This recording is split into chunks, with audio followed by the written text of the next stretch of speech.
Hai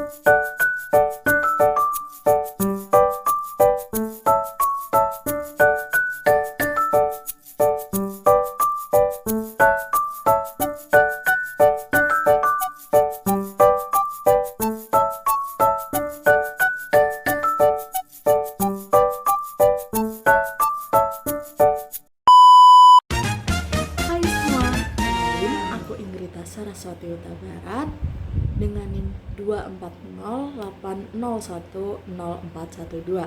Aku merupakan seorang mahasiswa ilmu hukum di Universitas Negeri Semarang.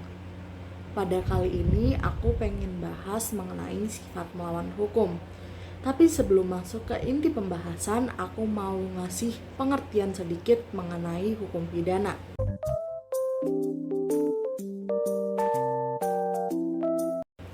Hukum pidana adalah hukuman atau peraturan-peraturan yang berisi mengenai syarat-syarat suatu perbuatan yang dapat dijatuhi pidana.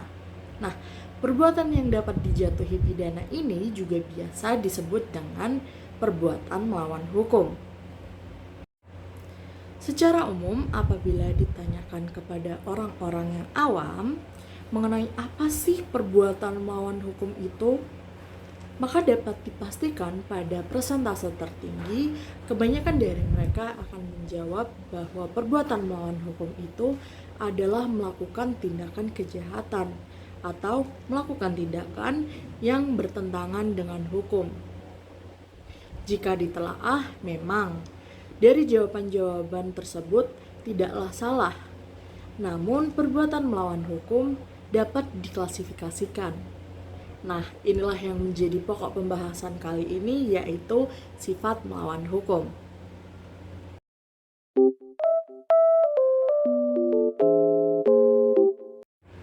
Sifat melawan hukum secara garis besar dapat dijabarkan dengan bagan sebagai berikut.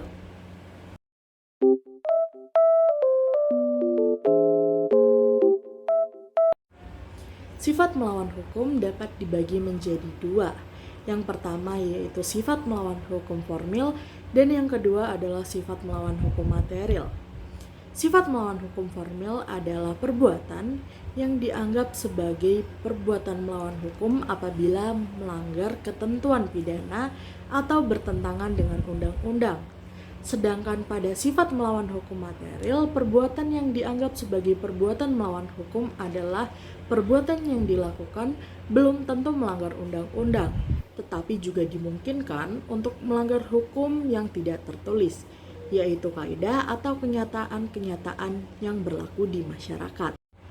Nah, dari penjelasan yang sudah saya berikan tadi, mungkin dari kita ini sudah sedikit lebih paham mengenai apa itu sifat melawan hukum.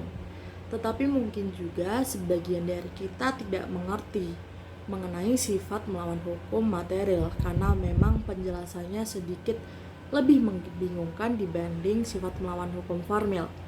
Nah, penjelasan lebih lanjut mengenai sifat melawan hukum material ini dibagi menjadi dua, yaitu sifat melawan hukum material negatif dan sifat melawan hukum material positif.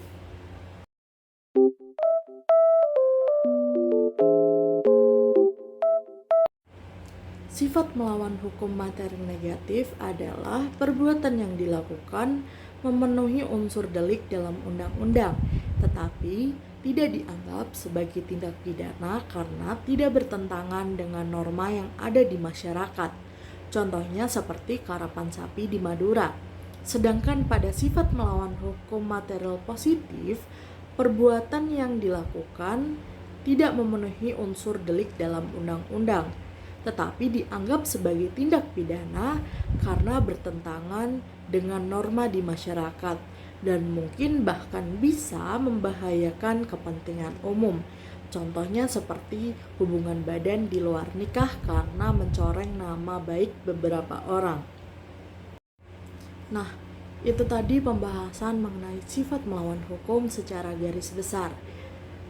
Cukup sampai di sini penjelasan pada hari ini. Jika ada salah kata mohon maaf dan sampai jumpa. Bye.